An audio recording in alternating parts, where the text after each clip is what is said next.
Hello, my name is Leslie Klein, and this is my life as a mystery shopper. Julia Wan told me there's an ad, a Fred Meyer's ad, where a guy sticks his head up through a bunch of bananas in a Fred Meyer store, and he says, "Wow, I'm a mystery shopper. I'm checking out the quality of the bananas here at Fred Meyer's." Well, that's not mystery shopping, and we'll explain why not as we go along. Mystery shopping is the perfect job for a spy after they've come out of the cold and retired to resume their work effort. Every aspect of mystery shopping is paralleled with what you do as a spy. And I am going to offer you a challenge. Each and every one of you should take up mystery shopping. No, it's not for the free stuff or the little bit of money you're going to get. The reason you should mystery shop is to help prevent cognitive decline. I read in the Wall Street Journal yesterday, on Monday, that the biggest concern among seniors, even more than variants of COVID, is mental decline. And every aspect of mystery shopping will help boost your mental ability, from acting, speaking, memorizing, writing. This is really a great way to keep your mind sharp. So now, I guess it's time to answer the most asked question I have received in the last week when people realized I was going to talk. And this is, what is mystery shopping or secret shopping? You ready? Here's the answer. The purpose of mystery shopping is to measure how well their employees are providing customer service. That's it. That's all you're doing. You're providing that information to the company you're working for. And there's an old saying involving this. If you have an outstanding employee, then the person who receives this outstanding service will tell one or two friends, and you'll pick up some new customers. And if you have horrible customer service, you'll tell every single person you know on the planet, and soon they'll be out of business. So let's see what mystery shoppers do.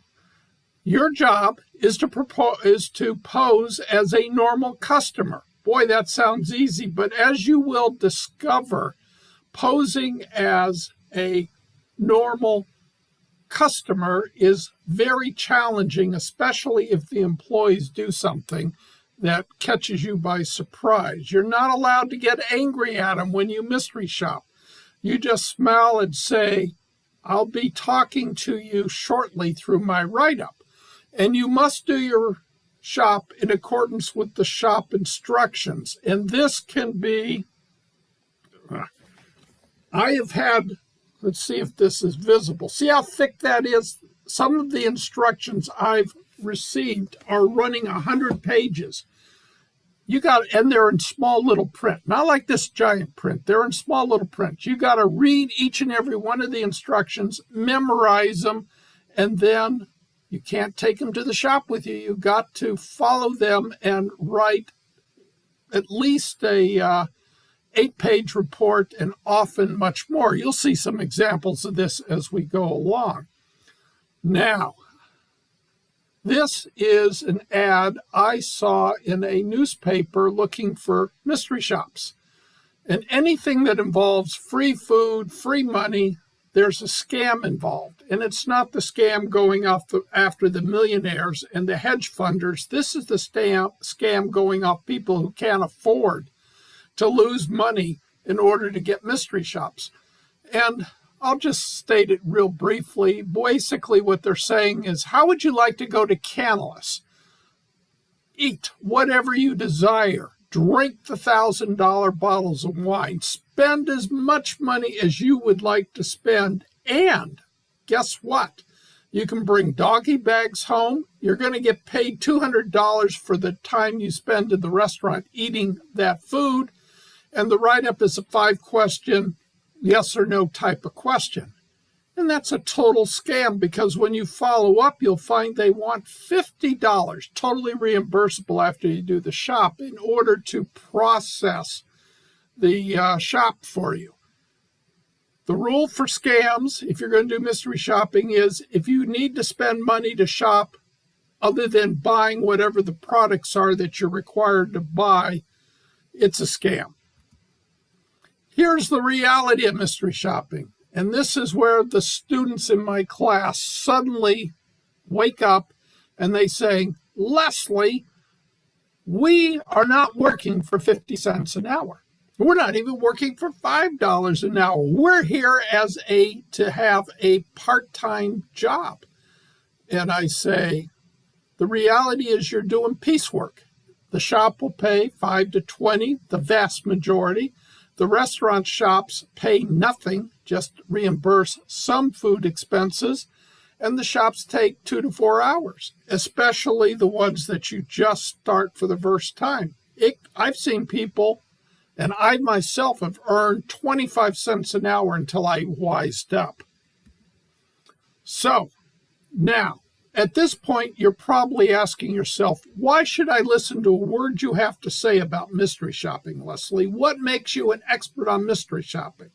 Oh, and by the way, these are cartoons I used in my class handouts, and they all relate to mystery shopping, so you can amuse yourself by scanning them as we go along. I performed my first shop on October 30th. Somebody's calling because they can't get in. Click on the entry in Marinette. I performed my first shop on October the 30th, 1996. And the students always say, how do you know this, Leslie? How do you have that date? Because this is actually a famous date in Seattle history. If you lived here in Seattle on October 30th, 1996, you know exactly what happened on that day, but you've forgotten it, so I'm going to remind you. The shop involved going to a smoothie restaurant at Green Lake and earning $10 for doing the shop, plus I got a $2 smoothie reimbursement. And I had my heart set on getting a apple smoothie, an Odwalla apple juice smoothie.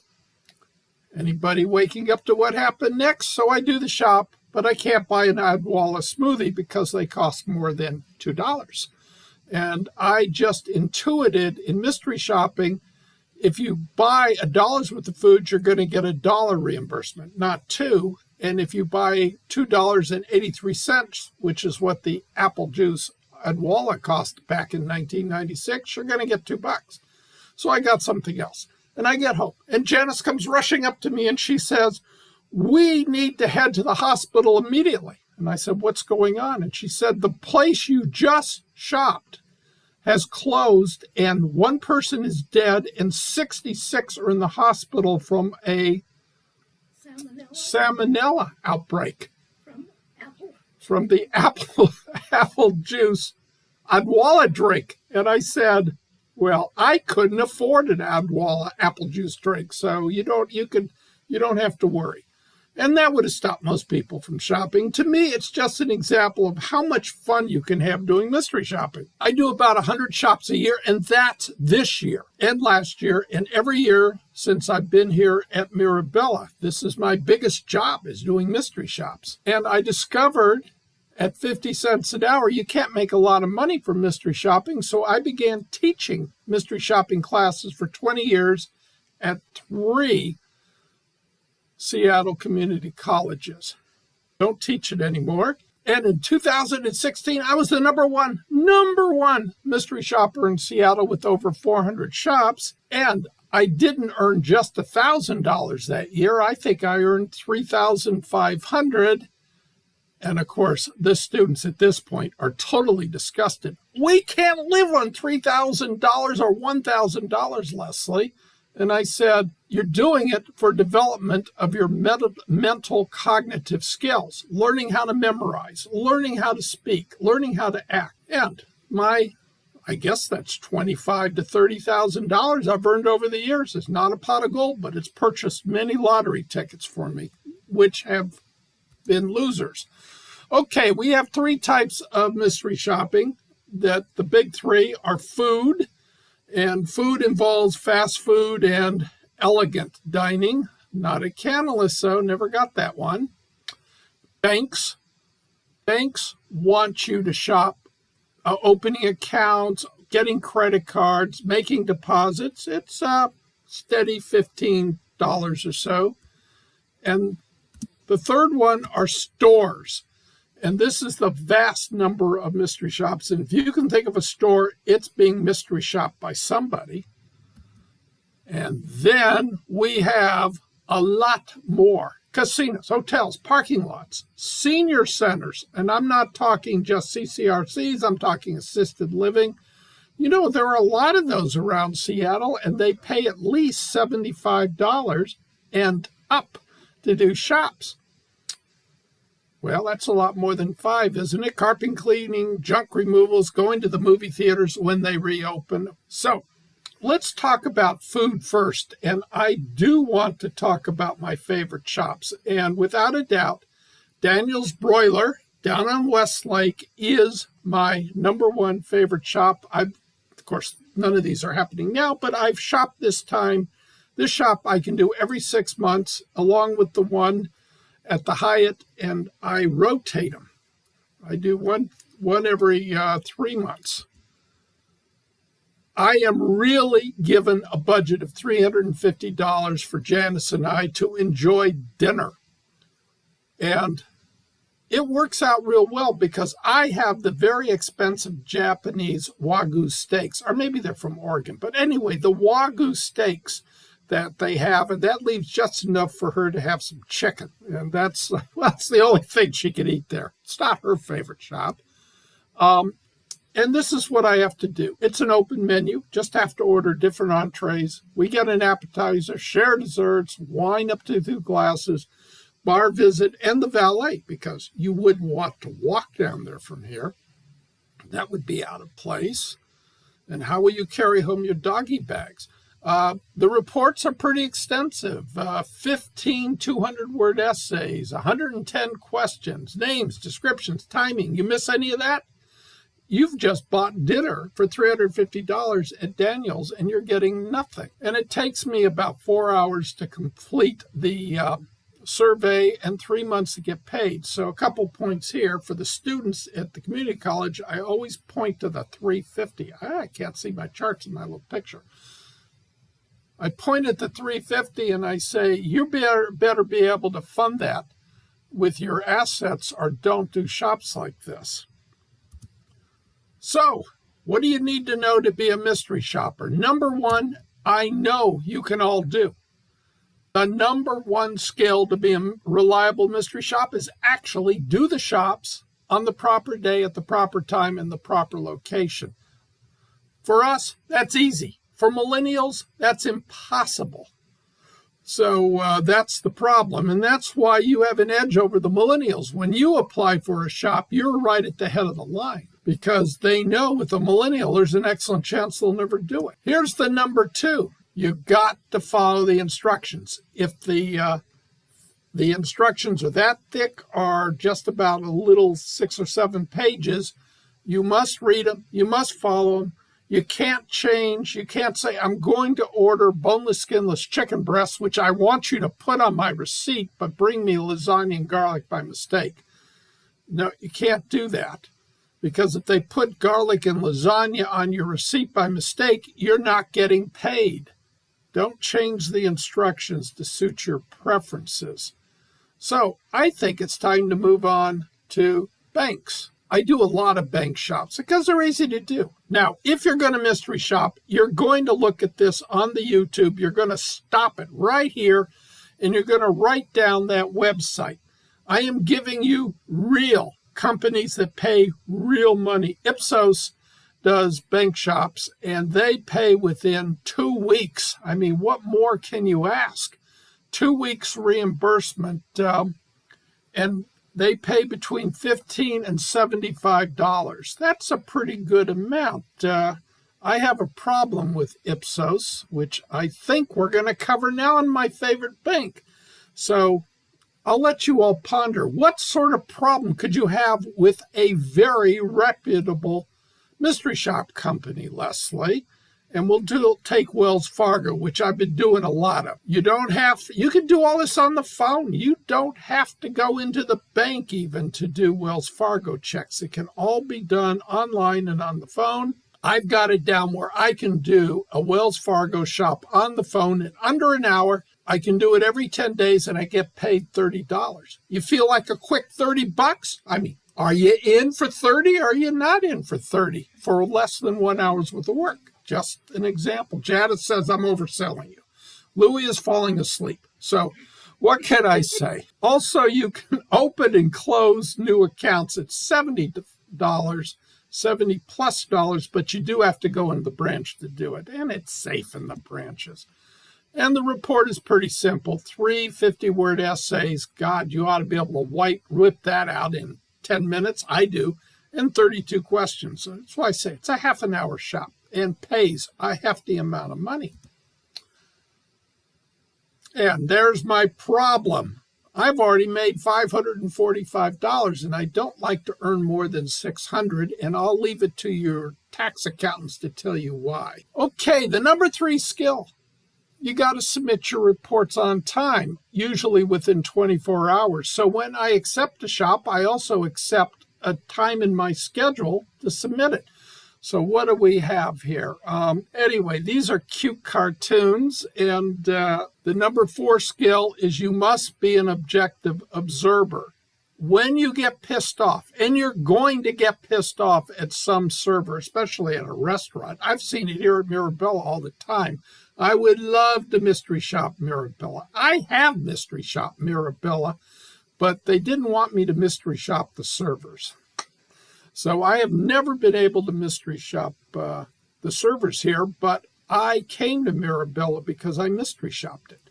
So nothing better than to move to a place you're going to move to and get paid to do the orientation inspection, right? Love it.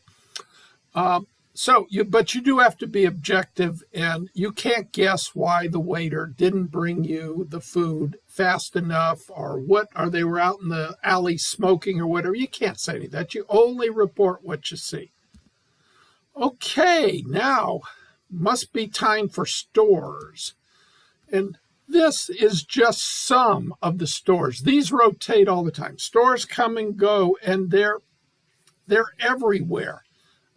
Best Buy, electronics is Best Buy. Cabela's is brand new. Gyms, yes, you can go to gyms around Seattle, and you don't have to even exercise. You just walk in, sniff the air, walk out, write your report, pocket $25. Tax preparations during tax time. If you want someone to do your taxes, you don't have to pay to do your taxes. They'll cover that. It's got to be simple taxes. But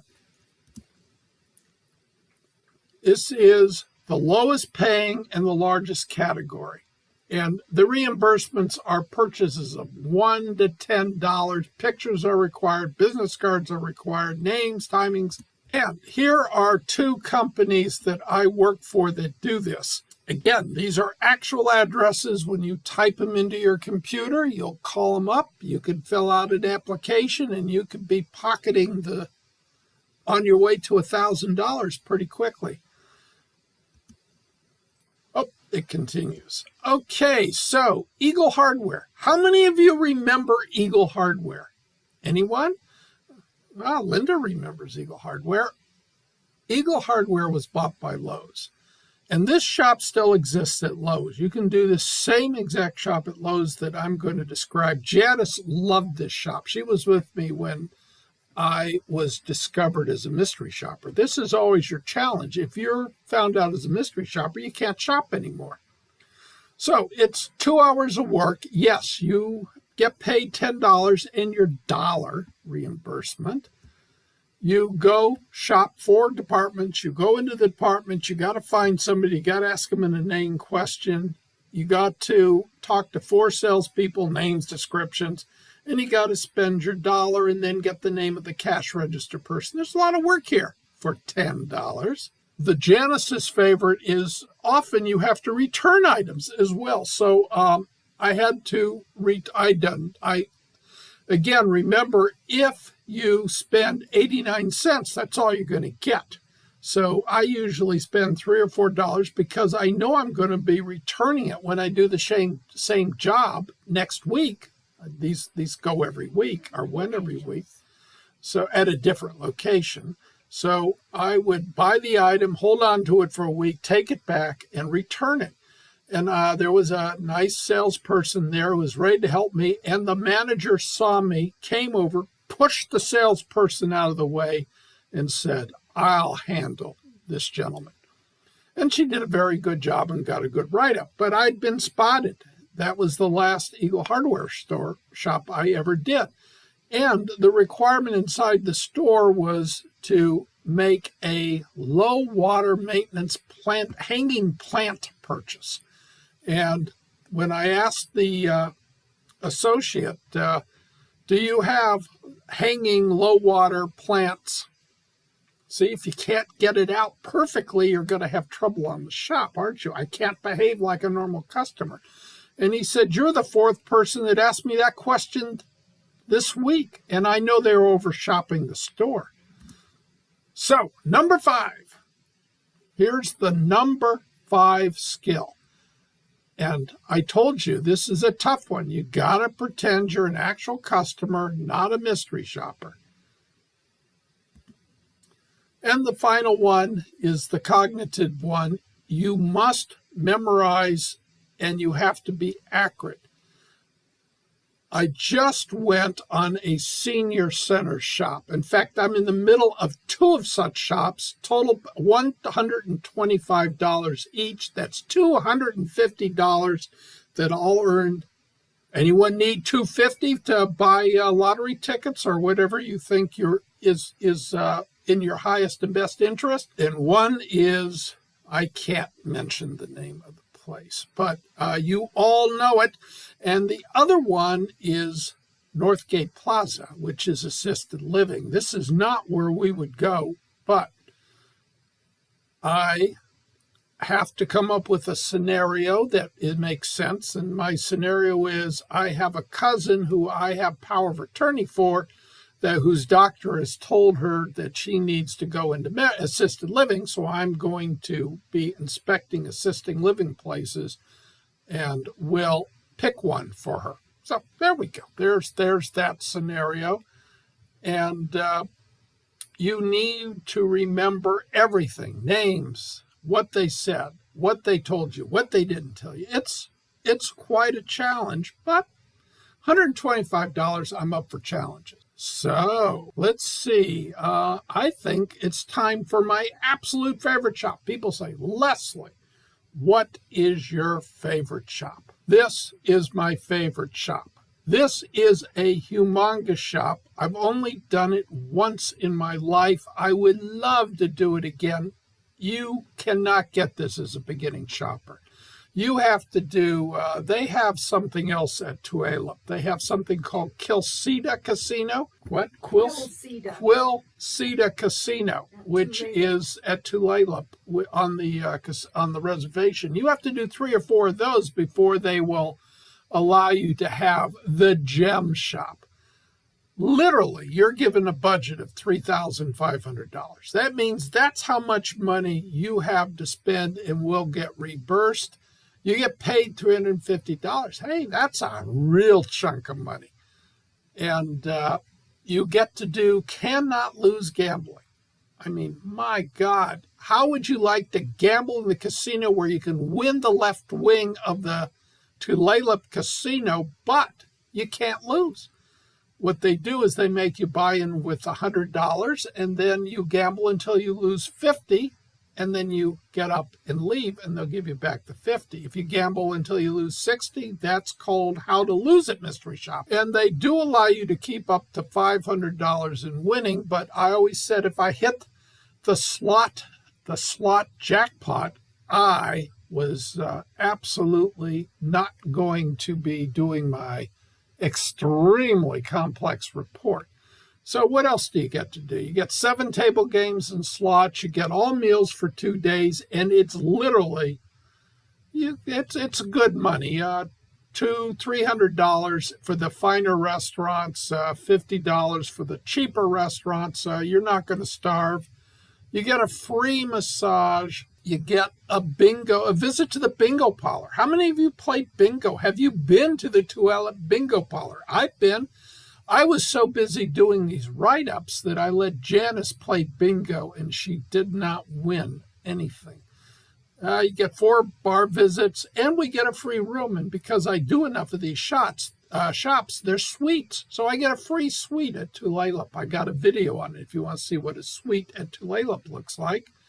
Now, there are 50 pages of instructions to memorize. There are pre-exams. There are 5 1,000-word essays. I mean, you're writing a book here. There are 850 questions that you have to memorize. I break it into segments. There's no way I can remember 850 questions, so I know I'm going to table number 2. I read all the questions for table number 2, and I'm ready to go. The questions are in my room hidden under the mattress, so in case the maids come in to find me. And again, the usual names, timings, pictures. Takes 30 hours to complete. This is a long, so let's see, 30 into 350. God, it looks like I'm back to $10 an hour, doesn't it? But I did get lots of free food. I got a free massage. I got shots at winning lots of money, and I got a beautiful room. So it's a nice little vacation. And Janice gets to do everything at Tulalip that she wants to do. She can go swimming. She can do whatever she wants while I have to work. And it took 3 months to get paid. But happiness. And it's very easy not to complete this shop properly, in which case that $3,500 comes out of my pocket. That's a real challenge.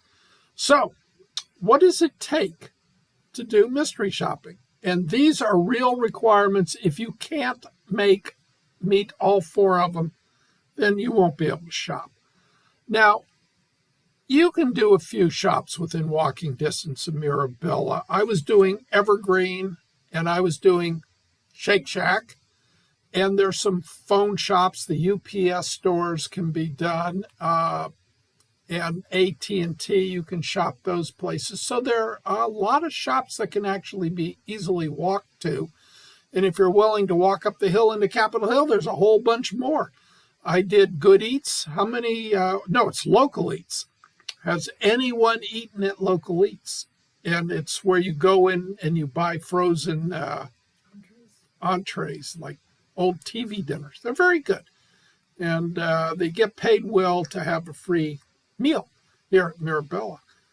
Not that everyone needs free meals. You must have a computer. There is no break. If you do not have a computer and you do not know how to use your computer, you cannot mystery shop. Every single thing is done on the computer.